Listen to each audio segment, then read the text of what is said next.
Bom, gente, a medicina brasileira chega a um marco histórico. Em meio a desafios como o financiamento do sistema de saúde, formação médica, tecnologia, judicialização e a relação cada vez mais tensa entre médicos, operadoras e poder público, uma entidade completa 75 anos de atuação. Para falar sobre o passado, o presente e principalmente o futuro da medicina no país, a gente conversa hoje com César Eduardo Fernandes, presidente da Associação Médica Brasileira. Seja muito bem-vindo, César. Muito obrigado a você, Camila, ao Germano também, para que a gente possa falar da história linda da Associação Médica Brasileira, fundada em 1951 por um notável professor da época, que era o professor Jairo Ramos, catedrático da Escola Paulista de Medicina, que era um visionário.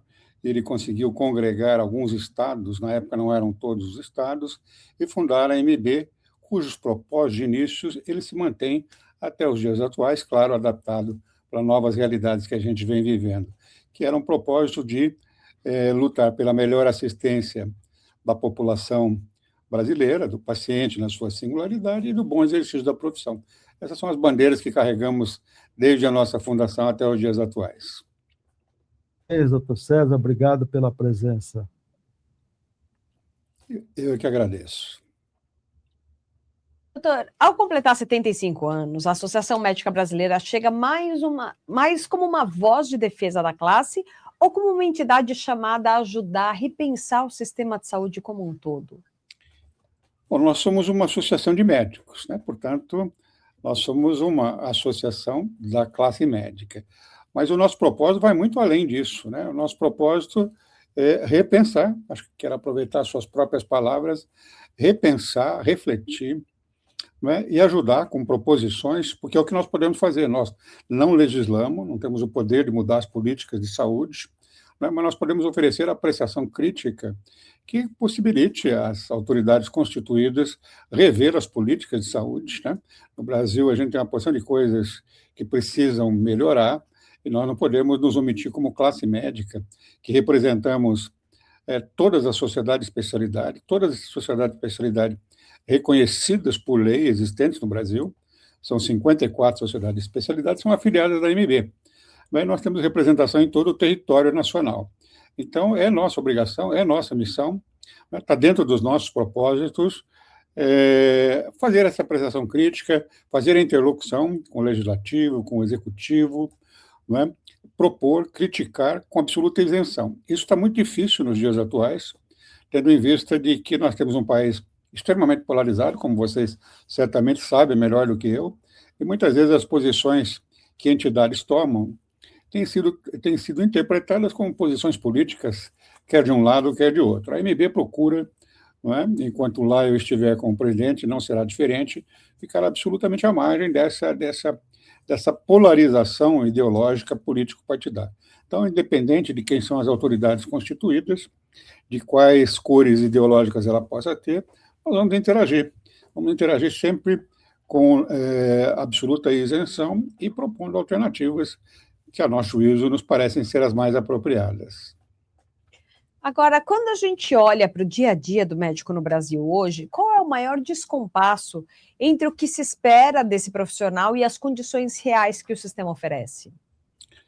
Nós vivemos uma grande crise na medicina, né? Não é segredo para ninguém a crise que nós vivemos. Só para dar um exemplo muito recente, que pautou praticamente todos os veículos de imprensa, recém foi divulgado, né, um exame realizado pelo Ministério da Educação, que chamaram-se de ENAMED, né, o Exame Nacional que avaliam os médicos, particularmente os médicos recém-formados. Né, e ele apresentou resultados caóticos, resultados que nos constrangem, né? Eu sou um professor universitário de longa data, nunca pensei que fosse me deparar com uma situação tão preocupante como essa. Ele mostrou, por exemplo, que dos médicos formados no último ano, né, dos egressos dos cursos de graduação de medicina, foram 39 mil médicos recém-formados que fizeram esse exame, dos quais um terço, aproximadamente 13 mil médicos, não conseguiram proficiência, ou seja, não conseguiram nota mínima para que fossem considerados proficientes, ou seja, com aquisição de competências mínimas necessárias para atender a população. Então, a gente vem com uma degradação do ensino médico, nas últimas 2 décadas, eu diria, aumentou-se dramaticamente o número de escolas médicas, nós temos um número reduzido de especialistas, não temos vaga de residência para todos os egressos do curso de medicina. Hoje, aproximadamente, nós temos uma vaga de residência para cada 2 médicos formados, ou seja, metade dos médicos formados não tem a menor possibilidade de fazer residência médica. Então, nós temos uma escassez de especialistas, nós temos uma divisão de médicos por localidade muito assimétrica, as grandes capitais, as grandes cidades, com um número muitas vezes excessivo de médicos, mesmo de especialistas, e temos brancos assistenciais espalhados nessas regiões que são regiões mais inóspitas, tanto para a população quanto para o profissional de saúde, em que ele não se vê muito motivado a ir para esses lugares. Então, falta uma política de provisionamento público de médicos que o governo tem que levar a sério, tem que encontrar uma política não provisória, uma política perene, não uma política que muda de governo a governo. Seria bom que nós tivéssemos uma política de Estado para provisionamento médico. Não adianta nada você formar esse número abusivo de médicos que nós estamos formando, essa abertura indiscriminada, até irresponsável de escolas médicas, e esses médicos ficarem concentrados nas grandes cidades. Então, o governo precisa, e acho que esse exame do ENAMED foi muito bom, porque ele escancarou essa situação vexatória, chamou a atenção da imprensa e a população vai pressionar. Nós estamos num ano eleitoral e eu acho que quem está hoje no Legislativo, mesmo no Executivo, vai ter que se movimentar. Não pode jogar isso para baixo do tapete. Doutor César, nessa crise aí, provocada em relação à avaliação dos médicos, o MEC ameaça cortar até vagas, reduzir vagas dos 54 cursos brasileiros de medicina. O senhor acha que o médico brasileiro, a gente já sabe que ele está sendo mal avaliado, mas nós estamos formando médicos com baixa qualidade. O senhor acha que devíamos fechar várias dessas faculdades que o senhor acha que são exageradas? Olha, eu só queria, se você me permite, com todo respeito, fazer uma pequena correção. Nós não temos 54 escolas de medicina.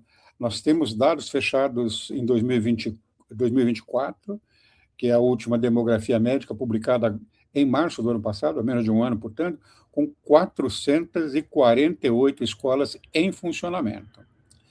E tem mais cerca de 300 autorizadas, ou por chamamento público, ao redor de 90 e poucas, e outras 200 e poucas escolas autorizadas por decisão judicial. Ou seja, se nós não tomarmos cuidado, dentro em breve teremos 700, olha o número que eu estou dizendo, 700 escolas de medicina. Mas já com essas 448, nós somos campeões do mundo em número de escolas médicas por habitante. Em número absoluto, nós perdemos apenas para a Índia. A Índia tem 600 escolas de medicina, mas tem uma população 6 vezes ou mais maior do que a nossa.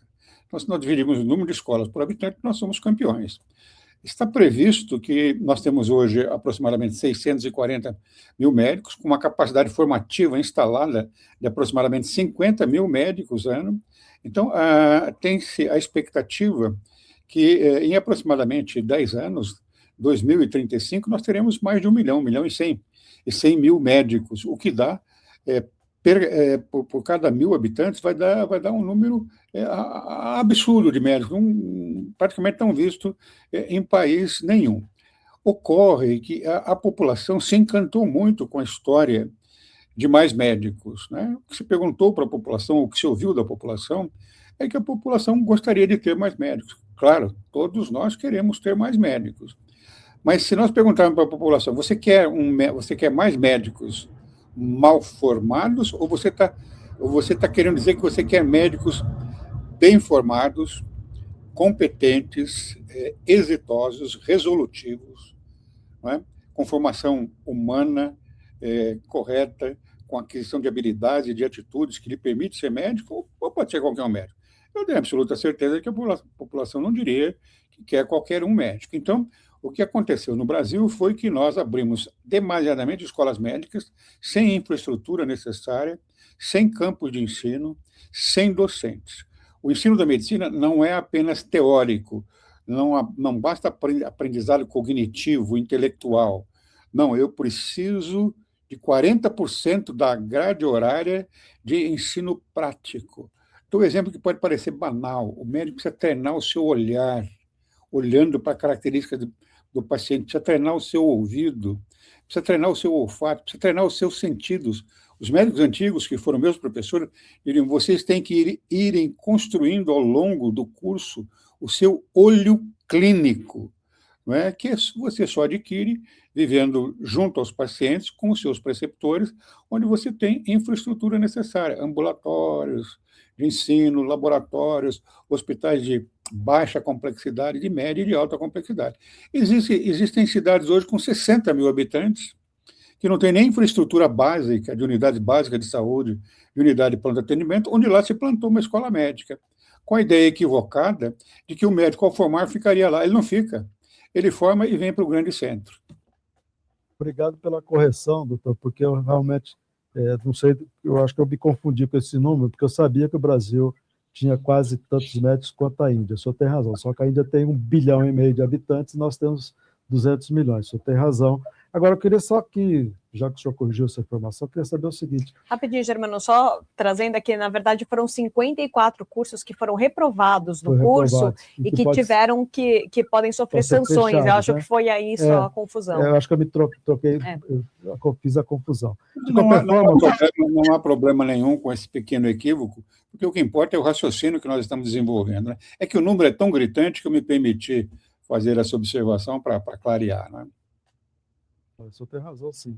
Agora, a gente tem tanto médico e tem cidades que não tem médico nenhum, né? Se você pegar aí norte, nordeste, norte, né, as regiões mais longínquas e ermas e outras, né, essas regiões inóspitas no nordeste que não tem médico algum, tem gente que morre lá, tem criança que morre com barriga d'água, como se chama, né? Doenças aí de subnutrição, muitas vezes, e os médicos não têm. É aí que a gente fez, o senhor tem razão, se trouxe os mais médicos aí de Cuba, veio médico do Paraguai, médico formado na Bolívia, não estou nem criticando esses países, mas a gente trouxe médicos que nem conheciam a nossa realidade e também não estou fazendo crítica a nenhum governo que fez isso, só uma constatação que nós fizemos coisas erradas e que espero que sejam corrigidas, porque realmente os nossos médicos, como o senhor mesmo disse, não estão preparados para o trabalho, e muitas vezes nós temos aí o SUS, que é um bom sistema, né?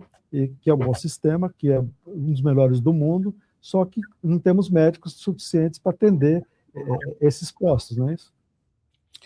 Está muito bem colocado a sua questão, é uma apreciação absolutamente correta, né? Nós estamos formando muitos médicos com formação deficiente e precária. Nós já sabíamos disso, isso era uma tragédia anunciada, mas foi muito bom que o governo resolveu fazer o ENAMED, porque agora trouxe a público essa realidade. Nós bradávamos isso há muitos anos, não é? E alguns interpretavam isso como uma impertinência nossa, como um corporativismo, né? Não querem mais médico para não dividir o mercado de trabalho. Não, jamais foi essa a nossa preocupação, né? Mas isso hoje veio a bem, né? Esse foi o lado positivo do ENAMED, deu conhecimento a isso. Agora, a confusão que, em geral, se faz, os próprios governantes fizeram isso no passado, e agora está muito claro para a gente. Primeiro, uma mancha, para não perder a oportunidade de fazer o comentário. Foi equivocado aquela ideia de trazer médicos do exterior, particularmente de Cuba, né? Veio de Cuba, veio da Bolívia, veio de vários países, né? A Bolívia é um lugar muito curioso, porque lá se formam médicos e esses médicos da fronteira, não podem trabalhar na Bolívia. Olha que coisa curiosa. É produto de exportação. Eles só podem formar ali na Bolívia, mas têm que ir trabalhar em outro país, né? Ou seja, é uma formação também muito precária. E não se trata de crítica ao país, se trata de crítica a uma situação, né, da qual nós não podemos fugir. Então, você tem razão, nós temos esses brancos assistenciais, né, onde as pessoas morrem por causas absolutamente preveníveis, né, por causas eventualmente curáveis, se não curáveis, preveníveis ou atenuadas, né, doenças crônico-degenerativas, muito comum à medida em que a população envelhece, não só na infância, mas à medida em que a população envelhece, você pode tratar essas doenças, dar melhor qualidade de vida, dar longevidade para essas pessoas.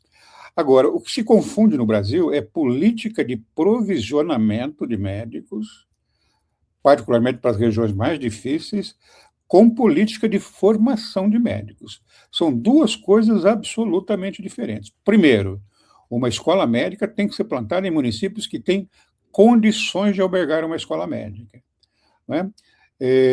Não pode ser plantada em qualquer lugar. E é isso que foi feito no nosso país desde 2013, quando saiu a Lei dos Mais Médicos, né? A Lei dos Mais Médicos pode ter sido imbuída das melhores intenções, e eu não quero duvidar de que assim tenha sido, né?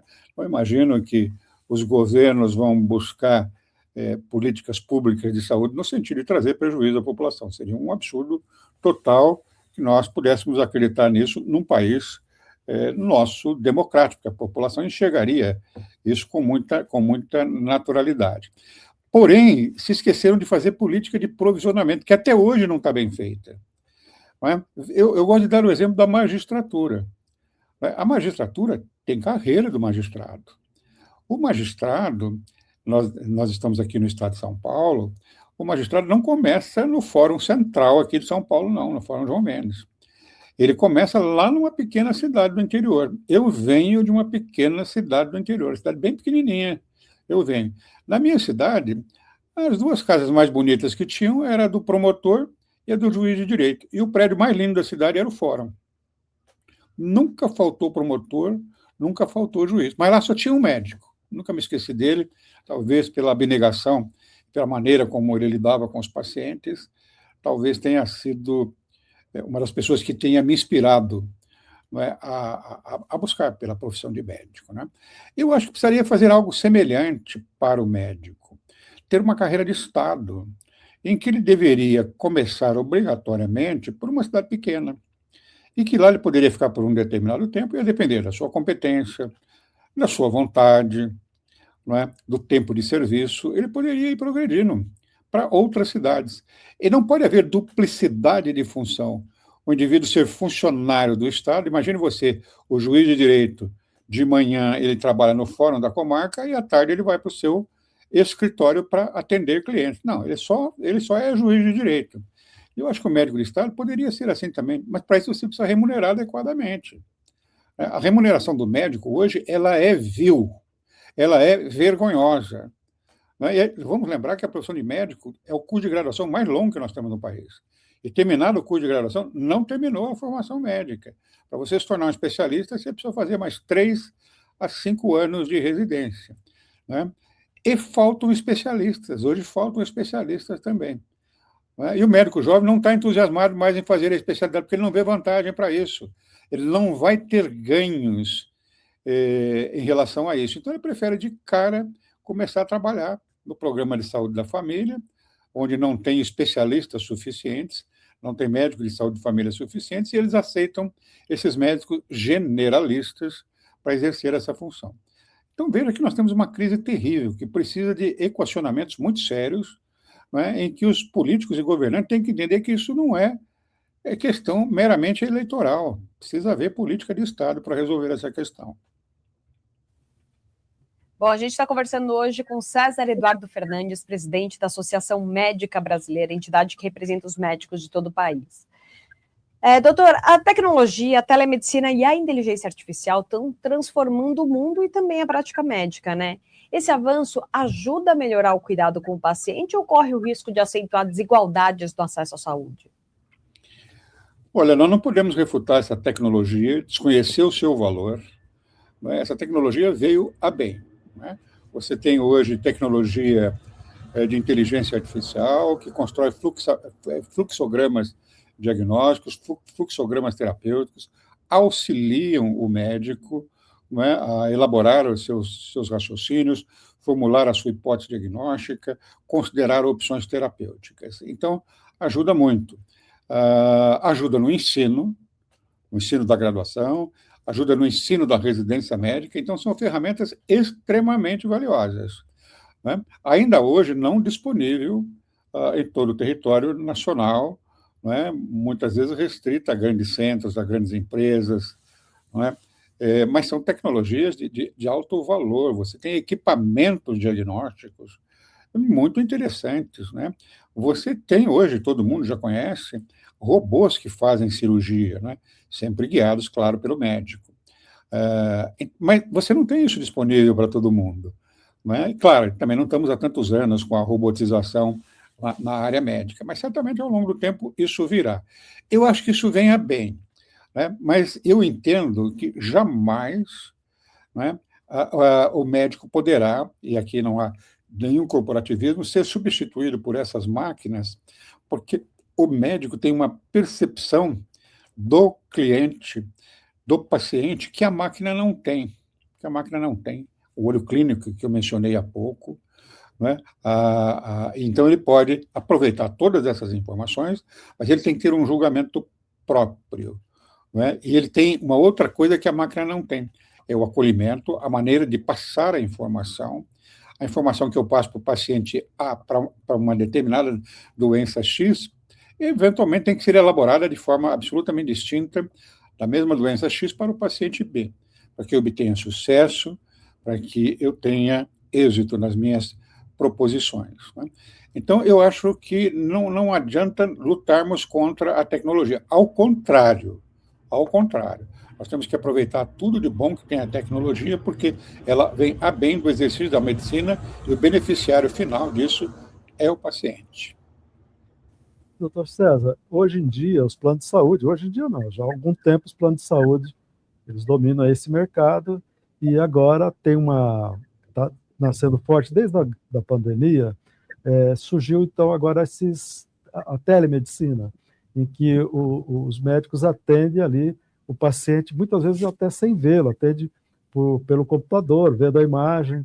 O que o senhor acha desse sistema da telemedicina? O senhor acha que ele vem para ficar mesmo? Ou depois, agora que acabou a pandemia, volta tudo ao normal e o médico passa a atender realmente o paciente no seu consultório? Porque nada mais do que você ter ali o acesso à pessoa, né, vendo o olho no olho, é assim que se faz médico. Era assim que eu lembro que era a medicina. O senhor acha que a telemedicina ela veio para ficar ou ela pode acabar logo também?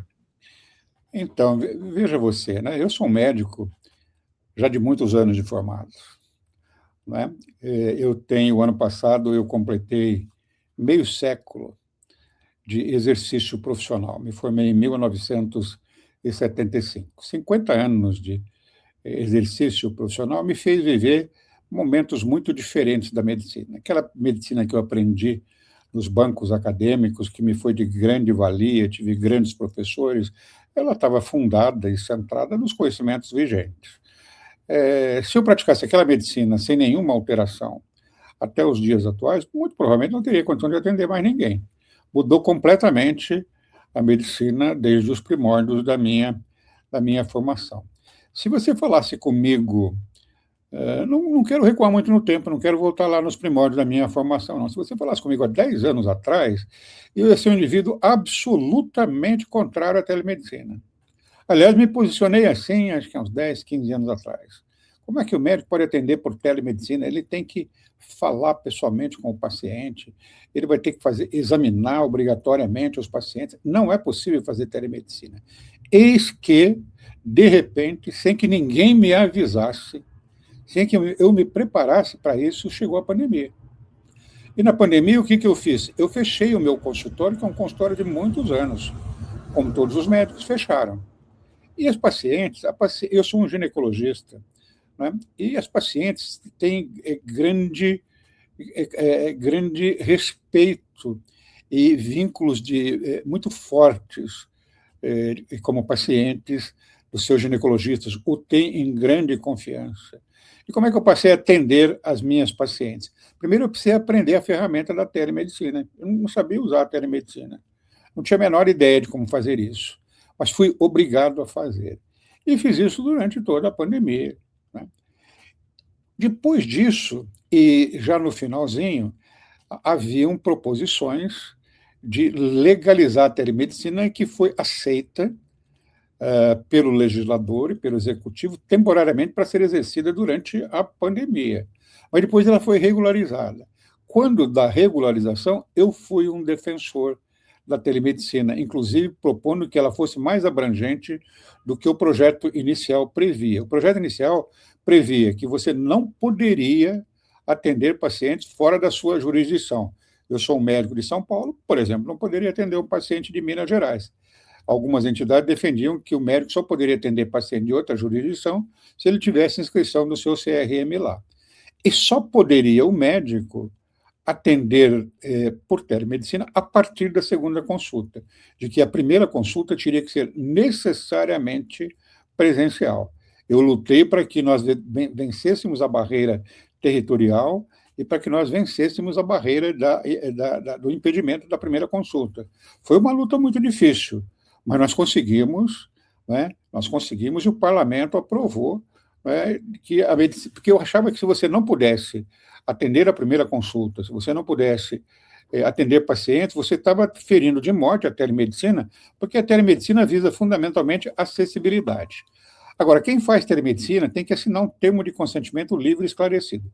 Suponhamos que alguém venha ao meu consultório, venha ao meu encontro, né, querendo fazer uma telemedicina. No termo de consentimento, que todas as pacientes são obrigadas a assinar, sem o que eu não posso atender, está escrito que ao final da consulta, da teleconsulta, né, eu vou ajuizar tudo que eu vi, os exames, tudo que eu percebi, e vou dizer, olha, eu estou satisfeito, me sinto com as informações necessárias para concluir o seu diagnóstico, para solicitar exames complementares, se for o caso, ou, eventualmente, para já formular proposições terapêuticas. Ou então, está escrito isso lá no termo de consentimento, posso concluir, não, de que a sua consulta precisa ser convertida para uma consulta presencial.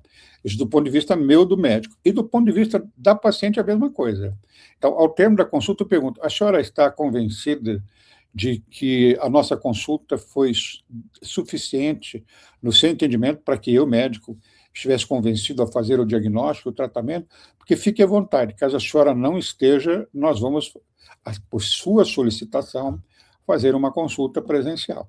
A taxa de conversão que eu tenho de teleconsulta para consulta presencial, porque eu atendo pacientes de vários estados, é muito pequena. Eu quero dizer para você, portanto, que a telemedicina, ela ajuda muito, ela facilita muito, mormente naqueles pacientes com os quais você já está convivendo há algum tempo, né? Se possível, eu gostaria que a primeira consulta, se possível, que a primeira consulta fosse presencial. É muito melhor, não nego isso. Mas, às vezes, o paciente está lá no Amazonas, ele já passou com vários médicos, ou passou com os médicos da confiança, e quer ouvir a minha opinião em primeira consulta. Ele já me traz tudo muito mastigado. Às vezes, até o próprio médico entra em contato e me passa informações. Por que eu estaria impedido de atender esse paciente, né? Então, eu acho que a telemedicina é um instrumento extremamente valioso e, mais uma vez, ajudando muitos pacientes. Com toda certeza. Eu mesma já tive algumas experiências com a telemedicina e eu acho que ela ajuda muito, por exemplo, quando você está fora da cidade, quando você tem uma certa urgência e você não tem como recorrer. Agora, eu passei o Réveillon na casa de uma amiga na praia e aí ela passou mal, estava com problema no ouvido, e aí a gente viu que o pronto-socorro estava super cheio da cidade onde a gente estava. Ela entrou numa consulta de telemedicina e pronto, foi medicada, enfim. Eu acho que ela serve para uma infinidade de casos. Agora, doutor, se a Associação Brasileira, se a Associação Médica Brasileira pudesse deixar uma mensagem clara ao poder público nesse ano que é tão simbólico, qual seria a decisão mais urgente para garantir uma medicina de excelência no Brasil? Para garantir uma medicina de excelência no Brasil, nós precisamos que os três poderes, né? Os três poderes, começam pelo poder legislativo, né? De que os deputados e senadores se debruçassem sobre essa questão, que fugisse um pouquinho dessa contaminação político-partidária ideológica. Ela está destruindo o nosso país em muitas questões. Na medicina, vejo que ela está muito presente, né? Então, precisa ganhar o lado A, o lado B. Não, quem precisa ganhar é o paciente. Esse que precisa ganhar. não é? Então, para que corrigissem esses problemas sérios que existem na formação da graduação médica, que o Ministério da Educação, agora falando do Executivo, e o Ministério da Saúde fizessem uma fiscalização rigorosa. Eles vão aplicar sanções, ainda bem que vão aplicar essas sanções, mas não basta ter as sanções, né? De que fossem verificar que tivessem equipes de auditores, né, para que frequentassem com maior assiduidade essas escolas mais carentes. Eu quero dizer que no Brasil nós temos escolas maravilhosas, viu? Temos escolas fantásticas de medicina, que nos orgulham muito, mas temos escolas que tiraram nota muito baixa, né? Nota muito baixa, escolas sofríveis. Então, essas escolas precisam ser monitoradas e, a persistir os problemas, elas terão que ser fechadas. Não há outra alternativa. O ENAMED será feito todos os anos. Foi feito em 2025, divulgado agora em janeiro de 2026, foi feito em outubro de 2025, quando for outubro de 2026 terá outro. Imagine aquela escola que caiu, que teve uma nota baixa em 2025 e que repita a nota baixa em 2026. Essa escola, as sanções terão que ser agravadas até o fechamento dessas escolas. Mas que não parasse aí. Eu acho que as residências médicas também têm residências com muitos problemas, né? Então, a formação do especialista também tem que ser fiscalizada. Nós temos a Comissão Nacional de Residência Médica que cuida desse assunto, né?